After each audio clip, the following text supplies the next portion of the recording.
सुप्रभात। मैं जगेंद्र राणा। आज की हमारी आध्यात्मिक चर्चा का विषय है धर्म की हानि।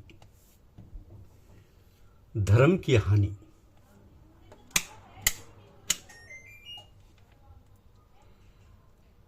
भगवान श्री कृष्ण कहते हैं कि मैं अजन्मा हूं, अपरिवर्तनशील आत्मा हूं और प्राणियों का ईश्वर होते हुए भी अपनी प्रकृति को अधिकार में करके मैं अपनी आत्मशक्ति से, अपने संकल्प के बल से प्रकट होता हूं। तो साधक आत्मा का आना प्रयोजन सिद्ध करने के लिए होता है और वो अपने संकल्प के बल से प्रकट हो जाया करता है। तो जब जब भी धर्म की हानि होती है और अधर्म का बल बढ़ जाता है, तब मैं अपने आप को प्रकट करता हूं। साधक आत्म मर्यादा से साधुओं सभ्यों की रक्षा के लिए, दुष्ट कर्मियों के विनाश के लिए और धर्म की स्थापना के लिए मैं युग युग में प्रकट होता रहूं, अथवा शुभ कर्मों को बचाने के लिए, पापों को विनाश करने के वास्ते मैं समय समय पर जन्म लेता हूं। जब जनता में धर्म ना रहे, मर्यादा मिट जाए, सत्य तथा न्याय का नाश हो रहा हो, उस समय भले जनों तथा भलाई को बचाने के लिए, बुरों को तथा बुराई को दूर करने के लिए और सत्य को, मर्यादा को स्थापित करने के वास्ते मैं आया करता हूं। तो इस प्रकार मेरे दिव्य जन्म और कर्म को जो जन रहस्य सहित यानी तत्व से जानता है, उनको दैवी प्रेरणा और ईश्वरीय विधान समझता है, वह मनुष्य भी शरीर को त्याग कर फिर जन्म नहीं पाता और मुझको ही प्राप्त करता है। वह सत्संगी मुझ में ही समा जाता है।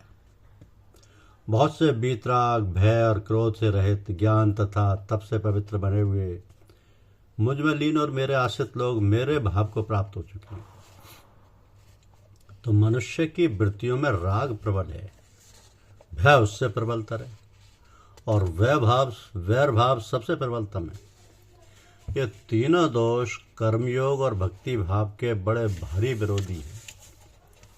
इनको छोड़ने पर ही भक्त भगवान के स्वरूप में लीनता लाभ करता है। तो जो लोग जिस प्रकार और जिस विधि से मुझको प्राप्त होते हैं, उनको उसी प्रकार मैं ग्रहण कर लेता हूँ, क्योंकि सर्व प्रकार से मनुष्य मेरे ही बताए हुए मार्ग पर अनुसरण करते हैं। तो ज्ञान, तप, कर्म और भक्ति आदि मार्ग सब मेरे बताए हुए, परंतु सब मार्गों का एक ही लक्ष्य, परमात्मा के परम पद की प्राप्ति होना चाहिए।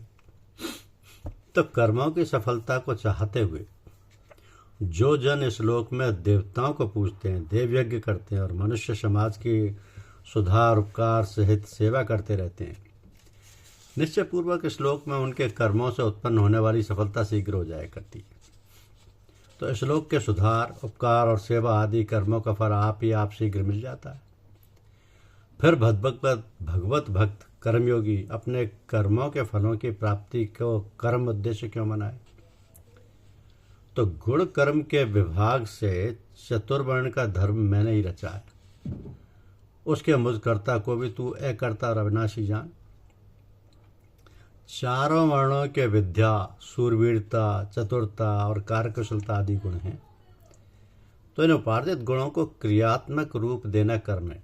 ये स्वाभाविक कर्म में धर्म का कर्ता अविनाशी भगवान ही है। ऐसे अन्य अनेक स्वाभाविक नियम से ईश्वरीय कर्म करते हुए भी मुझको कर्म लिप्त नहीं होते। कर्मों के फल की मुझे लालसा नहीं है। मैं स्वभाव सिद्ध नियम से कर्म करता हूँ।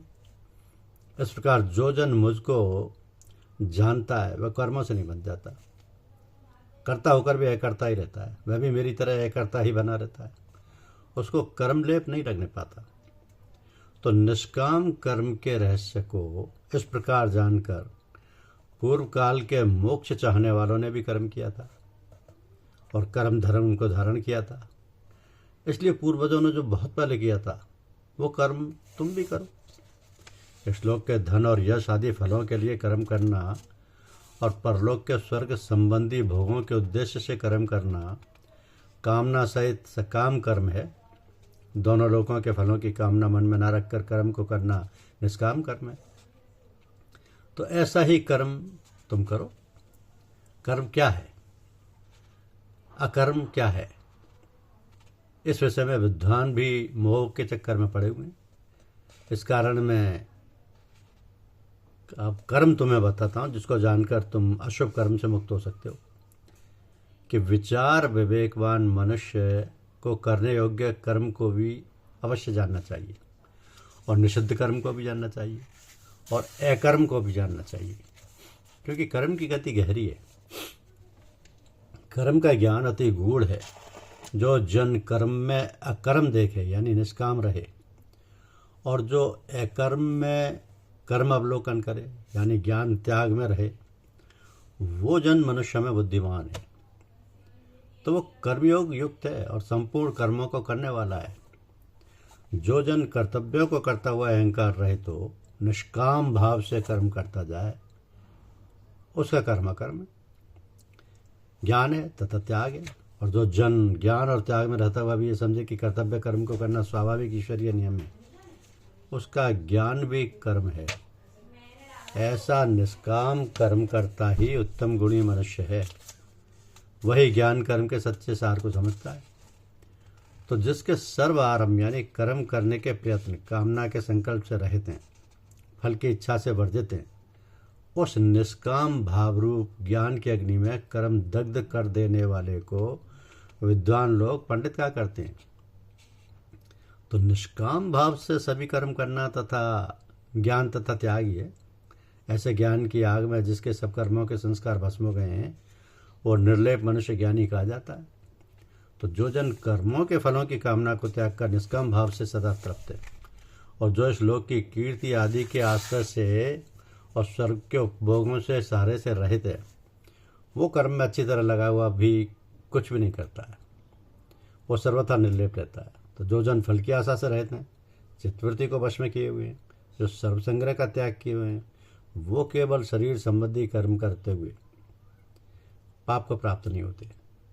उसको अपने कर्तव्य कर्म के करने पर पाप दोष का लेप नहीं लगता। सृष्टि नियम में ही शरीर के पालन पोषण और रक्षण करने आदि के कर्म हैं। उन सभी कर्मों को करना ईश्वर कृत मर्यादा है। उसमें कर्मों का कर्ता अकर्ता ही बना रहता है। जो जन सहज से जो मिले उससे संतुष्ट है, जो सुख दुख आदि द्वंद्वों से पार हो गया है, जो निर्वैर है और जो सफलता असफलता में सम है, वो कर्म करके भी बंधन में नहीं फंसता। तो फल में आसक्ति रहित का, राग द्वेष से मुक्त का, ज्ञान में स्थिर चित्त का और यज्ञ के लिए कर्म करने वाले का सारा कर्म सर्वथा लय हो जाता है। धन्यवाद। यूट्यूब चैनल को लाइक और सब्सक्राइब अवश्य करें। शुक्रिया।